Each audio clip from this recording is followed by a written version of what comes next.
If you haven't done so already, you can find my deck profile for week 4 of the Elestrals Championship League up in the card above, down in the description below, or the previous video to this one on my channel.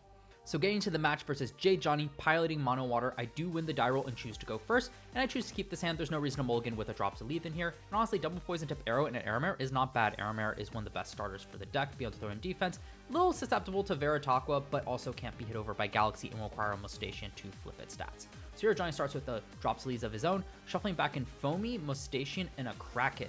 So not really wanting to use that Mustachian there to answer it, and that makes sense. His best answer is definitely going to be the Veritaqua. Ends up double Nectarine of the Gods here, clearly fishing for something, wanting to use that card advantage and lever it against me, though he is getting a bit lower on Spirits, but he does also have Sluggle to help himself recover some. So it's not too surprising that he did this one, and I definitely think he can leverage this to great effect if he finds the cards he needs. So he does have the Veritaqua here. I opt to Poison Tip Arrow, that way like a Tsunami plus Veritaqua still doesn't answer it. It kind of keeps me having priority on board, and I do have another Poison Tip Arrow to answer it. So he does attack the, the Aramare, but here I actually draw the Exaltair, so I opt again not to drops.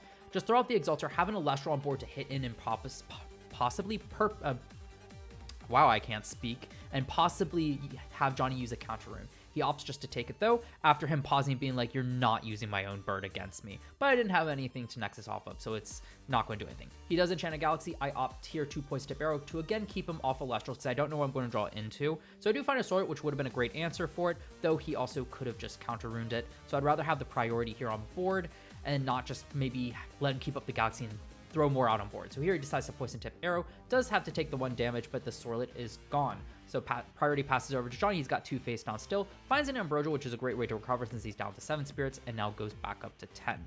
So definitely climbing his way back up with priority in his favor with me having no counterance. It's a bit scary, and we see another Galaxy here. So here I draw. I could throw out the P-Gust to start popping back row, but I don't like that, especially since he can just throw another Elestral out and just attack over with the Galaxy. I'd rather find a way to be able to answer the board a bit better. So I opt to drops, shoving back in drops, and P-Gust, and just draw 3. I end up finding the Aeolus here and another P-Gust. Here, I think I should have actually gone for Sorlet off of the Aeolus and tried to attack over the Galaxy and try to have Johnny kind of use some of the counter runes, because I did find another shield, but ultimately I decided to P-Gust, pop one of the runes, and then set the Shield of Achilles itself. I think the reason why was, in my mind, I was thinking if I can leverage the shield and he doesn't have another Elestrals that can attack over the P-Gust, I can use Aeolus and use it as a Nexus bank. Here, it does work out, and it really shouldn't have. This was a misplay by Johnny. He realized as I flipped it, he should have attacked with the Mustachian first. And now because that I keep my P-Gust on board, I just send those 2 spirits because I would enchant Aeolus with 4 and disenchant 2 right away. Just send them straight down the world, grab the Exaltair, enchant it, and then Nexus onto the P-Gust. That way I can deal with that final set rune and burn him for 2. So because of that misplay, I'm able to just set up my strategy and gain back the board presence, or really get control of the board, I should say. He does Gorgon's Gaze the Exaltair, but ultimately, he does take 2. He denies me 1 damage because now the Exaltair can attack, so that's definitely not bad, but the P-Gust can still hit over the Mustachian and deal damage for him. So he throws out the Galaxy, or another Galaxy, and here is a choice, attack P-Gust or Exaltair. And here he opts to go for the Exaltair, which makes sense because that can continue to burn him for 2, and he really just wants to stop himself from bleeding.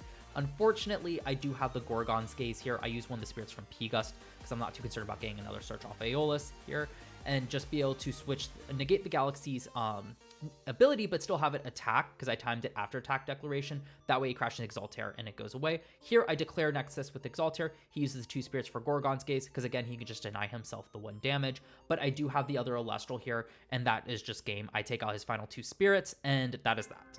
So moving into game 2 here, I decide not to side deck. Johnny does side deck some cards, and a pretty good opening hand, Gorgon's Gaze, Sorlet, and Exaltair. Really double start with the Gorgon's Gaze and PTA is what I like to see. Johnny starts off with the Nectar of the Gods, drawing 2. Good start. I wish I could see my Nectar. Ends up dropping back a Mustachian, a Foamy, and a Mustachian. So clearly, I'm a bit surprised about the Foamy. I feel like he could just throw that out in defense and feel pretty comfortable just leaving it on that. I think he just wants to find something more aggressive, and he does find a Veritaqua.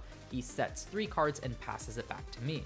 So here I can just throw out a Sorlet and attempt to attack over the Veritaqua while safely setting up a Gorgon's Gaze and Poison Tip Arrow. So I don't feel too bad actually. Here I hit, but ends up having to and Johnny ends up Tsunamiing, meaning I have to switch Sorlet to defense. That's a weird way to put it. He ends up playing Tsunami. And here I just decided to Poison Tip Arrow the Foamy. He does recover 3 with Ambrosia. And here I actually feel pretty good because I can now Poison Tip Arrow the Foamy. The Foamy cannot attack, meaning Sorlet is safe, and I can destroy it without Johnny getting off its effect. And I Gorgon's Gaze before the Veritaqua, before he even gets to battle phase. That way Veritaqua cannot attack, and now he just really can't do anything. So I expend the 1 for Poison Tip Arrow, and I'm feeling good. I have my Sorlet. Johnny still has 2 set cards, but here the priority is back to me. I have 2 Elestrals out. I enchant Aeromare. Arguably, could have enchanted the Sorlet, because if he has one way to stop a Sorlet, say a Gorgon's Gaze, or if he Poison Tip Arrow, I wouldn't be able to hit over it anyway, but I was more worried about, say, like another Tsunami, in which case it didn't matter. So here he actually double Gorgon's Gaze, which at first looks like a misplay, but that kind of tells me that Johnny has something that he needs the Veritaqua for. There's a reason why. And here it is. He sends into Capregal. What did I say during my deck profile? I could see him bringing it because it would be hilarious if he could beat me with one of my favorite Elestrals. And he's trying to do it here. And hey, respect, I'm using his own bird against him. So here he attacks over the Sorlet, ends up enchanting the Foamy in defense and passing. So here I do have the Chrysor, and my draw for turn is Island of Aeolia. And here's an interesting line I can make. So if I enchant Chrysor here, I can just ignore all of it. I could also hit over the Capregal. I could also enchant Soil and switch it. But I kind of want to just take a risk here. I decide to send into Chrysor and set up Island. And the reason why is because now Chrysor's at 10 attack me. If Johnny has Trident, Capregal still can't do anything. And I can attack him directly for 2, not let him get that value off of the Foamy or really the Capregal, and he Ambrosia's here. And I also get to recover 2. I'm still pretty far ahead in spirits, like I go up to 12 off of that. So that's not really a concern. And I think the safer play there would have been to actually Sorlet and attack over it, but then I'm facing down a Foamy, and I don't really want to give Johnny the value, but I could have Chrysored next turn. The play also here plays around Resting on Your Laurels, and I thought that was a bigger threat. I honestly didn't think he was running Atlantis based on what I had seen so far, hence why I also took that risk, but I think it is still debatable whether I should have gone for the Sorlet line instead. But here I actually go for the Sorlet line just in case he does find some out that I'm not thinking of, or maybe he does run the Atlantis and I didn't know. I decided not to risk it any further past that play, but I will say, if he did have Atlantis, I do think that that would have been a huge swing in his favor, and he probably would have been able to win it from there. Not guaranteed, but he definitely would have, just being up 3 Elestrals, one of them being a Capregal with 9 attack would have been difficult. But here, I out the Capregal, attack directly with Chrysor, recover 2 spirits, and I am feeling wonderful here. It's going to be really hard to out this board. He can rest on your laurels now, but it would target the Sorlet, not the Chrysor. He would need double of that. And other than that, I don't think there's really much of an out here. Maybe a shield, but at the same time, I have Aeolus in hand, so I can pop it as well. So again, all in all, I'm feeling very comfortable here. So I draw for turn, and now I see Exaltair, and I can just end it here. I mean, I guess he could shield the Chrysor, but again, he's just using up all of his spirits. And yeah. For some quick context, because the recording went very, very quickly, because I don't think that translated very well over to this style of video. It looks a whole lot better on Johnny's end, so definitely go check that out. But while waiting for, I pretty much had to Exaltair said, do you have a response? And his response was to, well, flip the table. But he did revert the game state, so we could probably finish out the game. So let's get back to that. So going back before Johnny flipped the table, he does in fact have an answer, the Poison Tip Arrow on Exaltair, but that doesn't stop me from Nexusing, so I just Bagel wins onto Chrysor, Nexus those spirits onto Chrysor, burn Johnny for 2, and then Chrysor attacks with 4 spirits to his 2/4 game there, meaning that for week 4, I take it 2-0 against J. Johnny. So I am very happy with how my deck performed in these 2 games. Admittedly, finding the P-Gust Exaltair combo, well, it only panned out in game 1, and it was later in the game I had intended to, and that's just because I didn't find my draw power, I didn't use my drops, and I didn't find Aeolus until the late game, so arguably I could have shuffled everything back in with an early drops to try to find and facilitate that strategy a bit sooner, which probably would have been the better play. As you can see, the only reason I was able to actually get off that combo was because Johnny made a misplay and attacked in the wrong order, and that I was able just to capitalize off of, but it showed that if I could set it up, it was very effective, and in game 2, I was able to get off the Chrysor. Again, in hindsight, I do think I should have gone for the Sorlet there. It would have been the safer play, and I would have been able to follow it with Chrysor the following turn, and maybe just choose not to attack into the Foamy. It definitely would have been a safer play if Johnny had Atlantis, but I made that read, and it worked out, so hey, all's good, but always good to take some notes from looking back on these games to hopefully improve the gameplay later. I feel like what I just said there made no sense and was like a half thought. Pretty much what I mean is I think it's a great thing to do to look back at your games and be able to identify alternate lines of play that might be safer and achieve a similar result with a less likely chance to be punished. I think it's just a great way to improve your skills overall as a player. but make sure you check out Johnny's side of the game. His channel will be linked down in the description below. I think he might be a bit later on uploading his part of the video than mine will, so definitely subscribe to his channel and turn on the notification bell so you're notified for when he uploads that. The banter in that game was great. I think it's a blast to listen to, and again, that table flip there makes way more sense in the context of hearing the back and forth banter. I think is way funnier. I just wanted to leave it in for the shock factor, and I mean, Johnny reverted so I could finish off the plays anyway, so I saw well, if he just didn't, it wouldn't have mattered, but I for my commentary style, I do appreciate him reverting the board so I could finish off, explain what my play was, and actually properly finish it off. But I hope you enjoyed that moment and will enjoy it doubly as much when you can hear our back and forth. But closing out week 4, going to week 5, I am 2-1, coming back from initially losing to Words, and next week I am going up against Red Baron.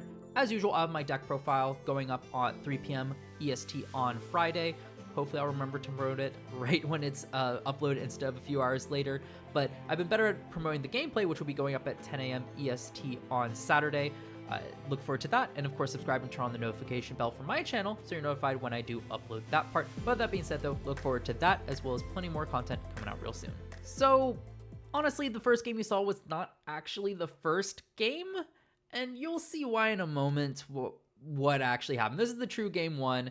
Johnny ascends Foamy into Capregal, so I did know in game 2 that he was running the Capregal. Didn't really change my plays all too much here, and neither one of us realized, as you can tell by me Gorgon's gazing here, neither one of us realized because of the Galaxy Capregal was at 4 attack during the game. It wasn't until after the fact that I realized what had actually happened, and at that point, Johnny and I were debating what to do. We didn't feel like the game felt good with such a blatant oversight, and neither one of us thought to actually review our recordings to see if the game state was affected at all by us forgetting that the Capregal's attack and defense had been swapped. So we just decided that we would scrap that game 1 and restart from the beginning there. And looking back at the gameplay, I actually answered Capregal every single time, so no illegal plays were made. And I feel like looking back on this, we should have kept this game because both of us messed up.